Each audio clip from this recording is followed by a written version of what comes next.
And Rita, this is going to be extremely boring because I don't want to talk about it.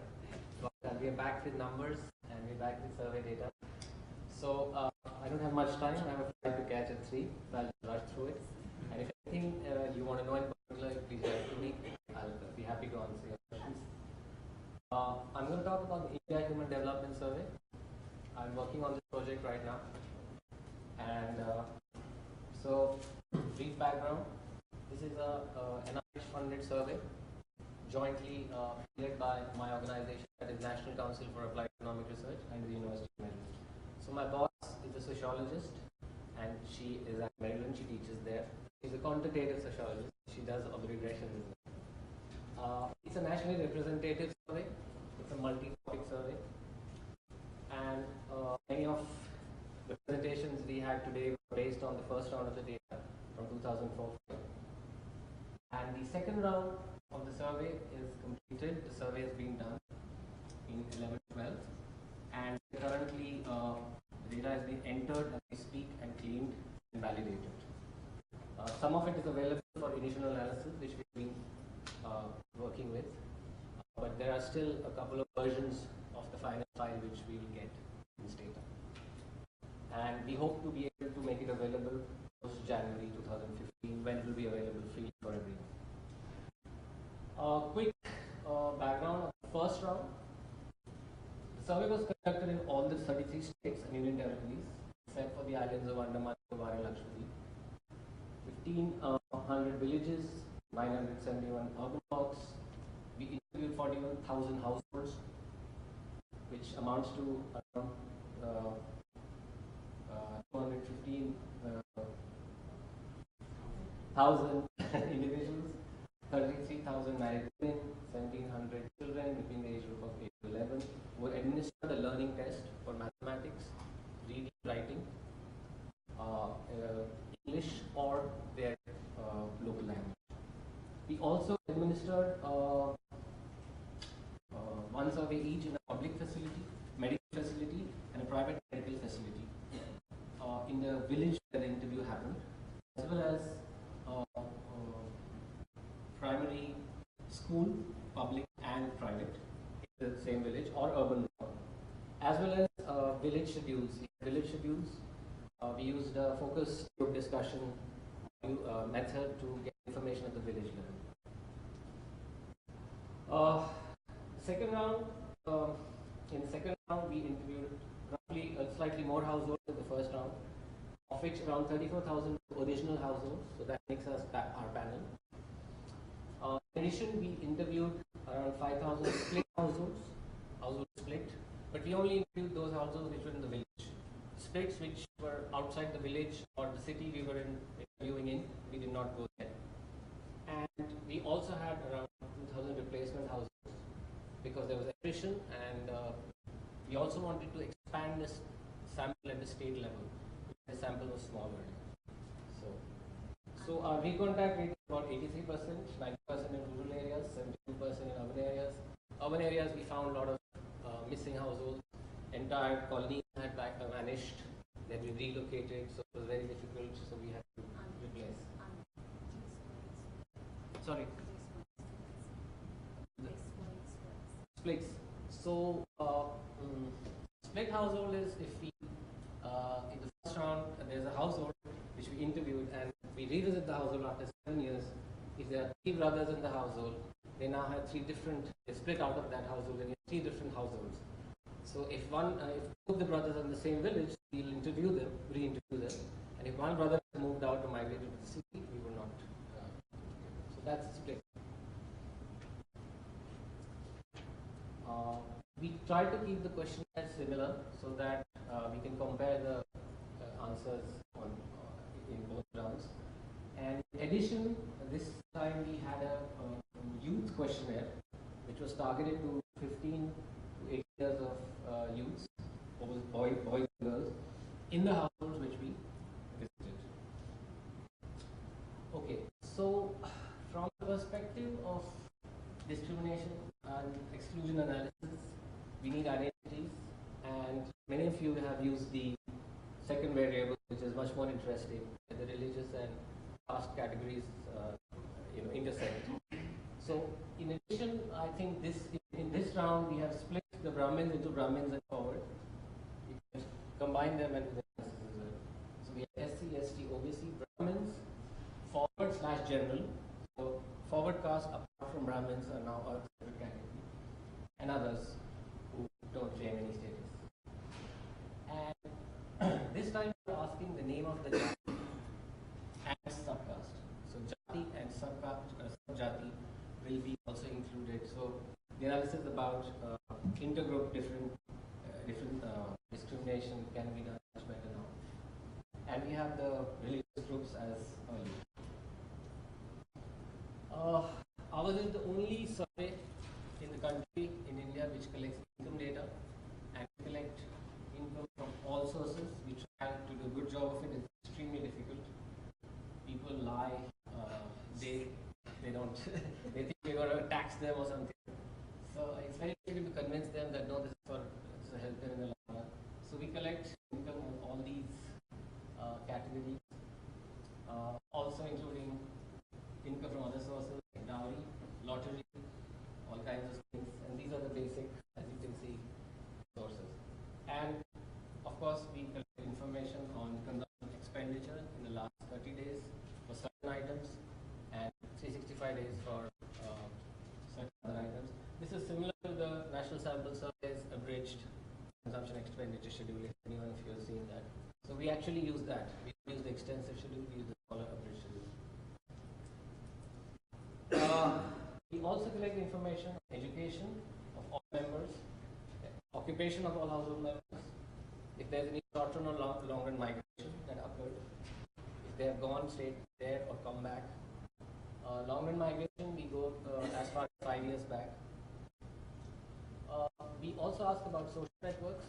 Do any members of the family know people within the community and outside the community who are involved in the education sector, who are medical professionals, who are in the military, or politicians? So this is a way to know your community and outside community social networks, and you can do analysis of how that impacts your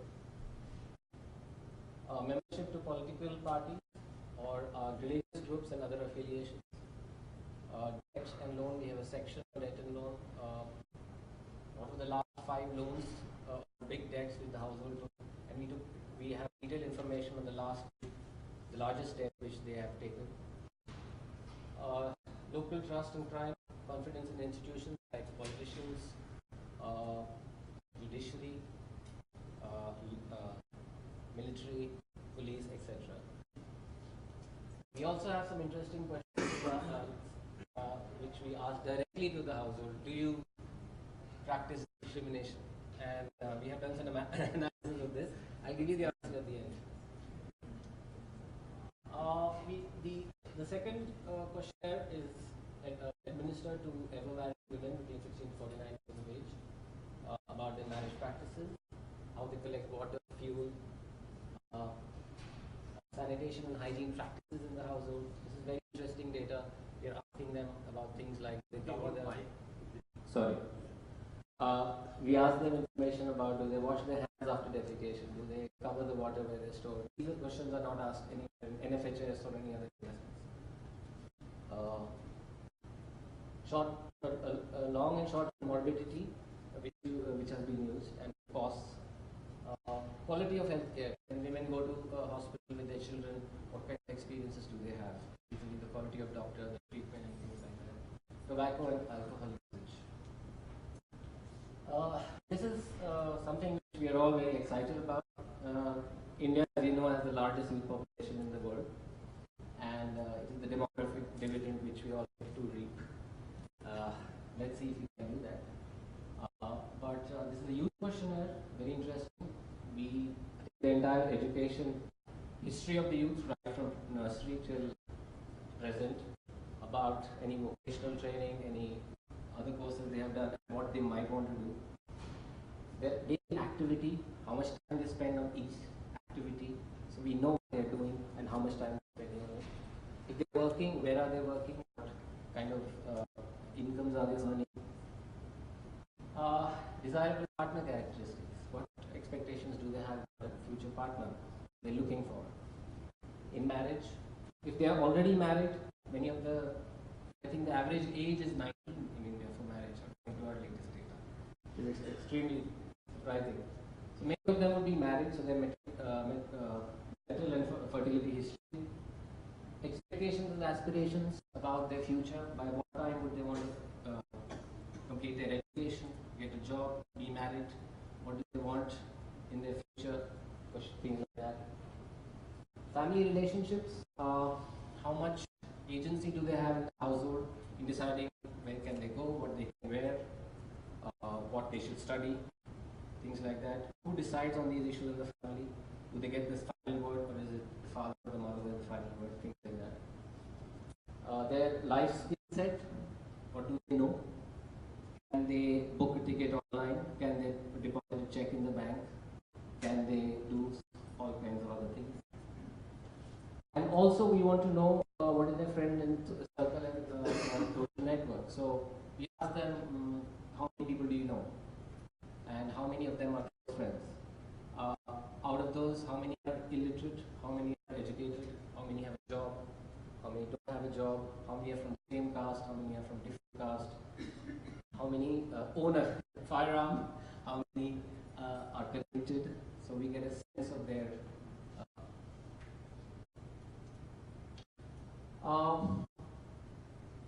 our data quality is pretty good. We did some, this is the cross-sectional analysis from ISDs. This is for 4, 5 and 11, 12. These are poverty incidences, and these are from NSSO, National Sample Survey Organization, which is the largest data collecting agency in India.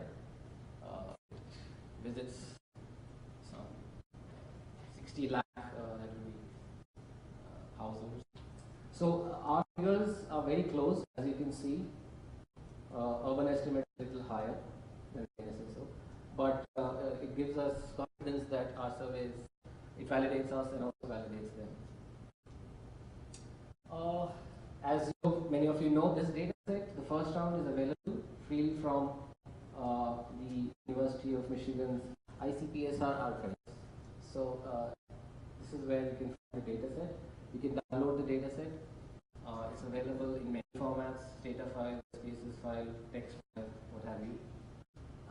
It is the 4th most downloaded study from that archive of 7,000 data sets, and more than 2,500 people are using it. And we expect that once it becomes a panel, the usage will go much higher. Well, I'm going to skip all this. I was going to talk how good and nice this data set is. So this is the answer to the question, do you practice discrimination? So the first option is yes, no. If they say no, we ask them, so would it be okay for a person from a low caste to enter your kitchen? And they'll say no.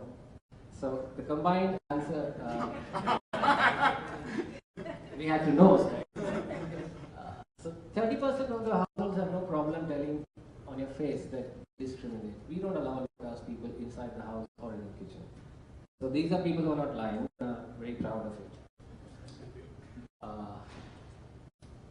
Okay, I'm going to say this. Okay, this is the kind of work which we are doing in the paper I'm writing on poverty.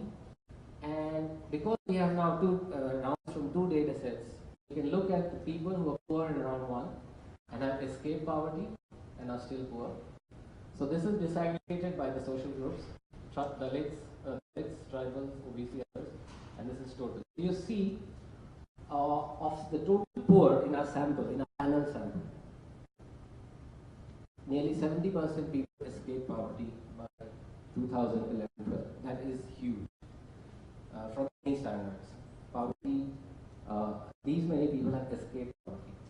And if you look across social groups, you find 76% of the others, 73% of the OBC, 67% of the Dalits, and 50% of the tribals have escaped poverty. At the same time, you can also see that people who are poor have remained poor still.